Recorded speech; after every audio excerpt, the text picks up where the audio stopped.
तो वो अप्सरा के रूप में हो गई और वेदव्यास जी ने उसको पत्नी के रूप में स्वीकार कर लिया। तो वो स्नान करके भगवान सूर्य नारायण को अर्घ दे रही थी। उसी बीच में उसको जम्हाई आ गई और जम्हाई आई तो उसी के पेट में चला गया, जो कि पहले भी उसी पेट में था, इसलिए फिर चला गया। अब तब तक शंकर जी पहुंच तो शंकर जी ने कहा कि भाई हमारा कथा का चोर है इसमें। वेदव्यास जी आए। वेदव्यास जी ने कहा भगवान इस कथा का प्रभाव क्या है? क्या इस कथा को जो सुन लेता है वो अमर हो जाता है? तब तो क्या ये अमर नहीं हुआ? आप इसे मार सकते हैं? तब शंकर जी कहे मार तो मैं भी नहीं सकता। तो वेदव्यास जी ने कहा कि इसीलिए आप भोलेनाथ कहे जाते, इसीलिए आप कहे जाते। और होता भी है कि आदमी भूल जाता है हमें क्या करना चाहिए। तो कहा महाराज तो अब आप जाइए, अब ये बालक रहेगा। शंकर जी चले गए, लेकिन सुखदेव जी चूंकि कथा सुन चुके थे तो गर्भ में बैठकर मनन करते थे। 12 साल बीत गया भैया, 12 साल। अब वो जन्म ही नहीं। अब घृताची क्योंकि अप्सरा थी, उसका समय पूरा हो चुका था, पृथ्वी पर शापित थी, उसको स्वर्ग जाना था। वो तो सुखदेव जी को जन्म देने के लिए आई थी। अब समस्या आ गई तो ब्रह्मा जी भी आए, विष्णु भगवान आए, शंकर जी आए, वेदव्यास जी, सब लोगों ने कहा सुखदेव बाहर निकलो भाई, आगे का काम बढ़े। तो सुखदेव जी महाराज गर्भ में से ही बोले।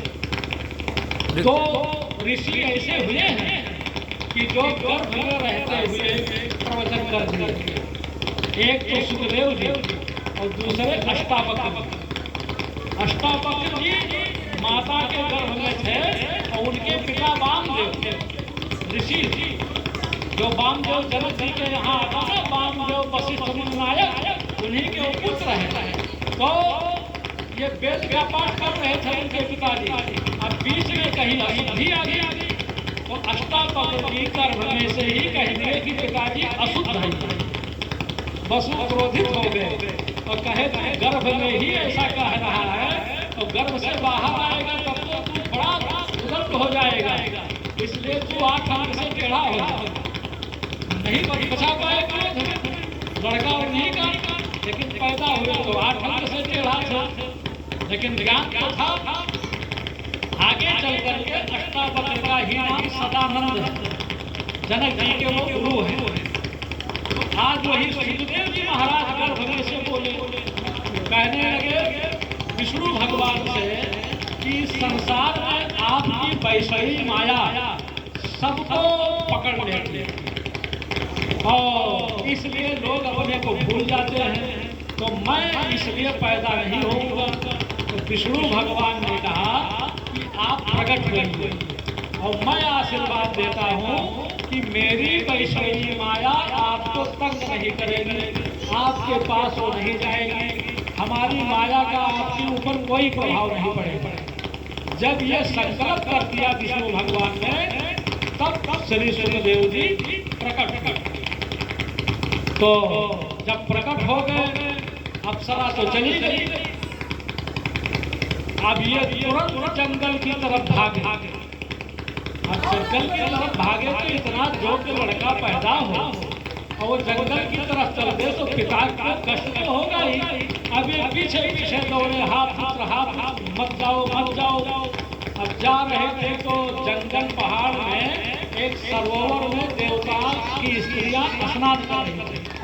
तो देवांगनाओं का स्वभाव है उनका स्नान कर रही थी और नंगे स्नान कर रही थी, हजारों की संख्या में थी।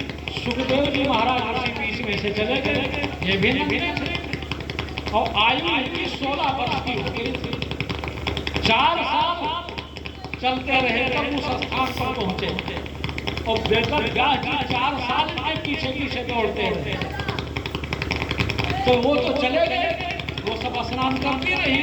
जब वेदव्यास जी को देखा उन देवांगनाओं ने तो झट से कपड़ा पहनने लगी और जब कपड़ा पहनने लगी तो वेद व्यास जी रुक गए।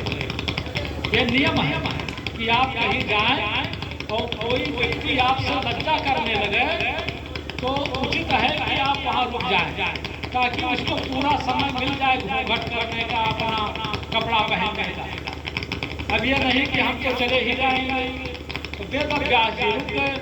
अब रुक गए तो कपड़ा पहन लिया लोगों ने, तब ये गए।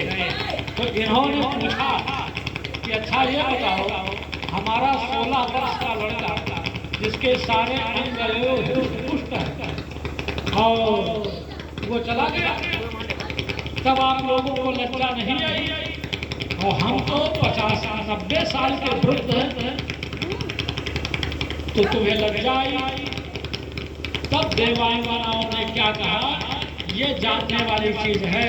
देवांगनाओं ने कहा, वेद व्यास जी, आपके जो पुत्र हैं वो समदृग है, समदृष्टि वाले हैं, उनको शरीर का ज्ञान ही नहीं है कि स्त्री का शरीर, पुरुष का शरीर, ये शरीर का ज्ञान है नहीं। तो जिसको शरीर का ही ज्ञान ना हो, एक छोटे नन्हे बालक जैसा जिसका स्वभाव हो, तो उससे क्या लज्जा? लेकिन आप विद्वान हैं, आप भले बुजुर्ग हो गए हैं, वृद्ध हैं, लेकिन आपको स्त्री पुरुष के शरीर का ज्ञान आज भी है, इसलिए आपसे लज्जा करना उचित है। अब यही पॉइंट है, शरीर में रहते हुए शरीर का ज्ञान ना होना, शरीर को ना समझना, ये दो ही लोग हो सकते हैं, या तो पागल और या तो बहुत बड़ा आत्मज्ञानी। दोनों की स्थिति एक जैसी होती। तो सुखदेव मानो जंगलों से, पेड़ के जंगल में थे, मानो उन लोगों ने उत्तर दिया कि वेद व्यास जी, तो जब ये उत्तर सुना तो वेद व्यास जी क्या समझे कि जितने पेड़ पल्लों हैं सब में सुखदेव जी विराजमान। ये बड़ा बढ़िया चीज कहा, भूत माने जीव, दुनिया में जितने जीव हैं उन सबके अंदर हृदय है, और हृदय का नाम क्या है? सुखदेव। आपके भी हृदय है, हमारे शरीर में भी हृदय है, और जो हृदय है उसी का दूसरा नाम है श्री सुखदेव जी।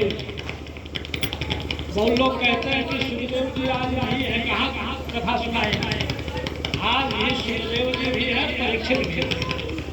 तो सुखदेव जी हृदय है।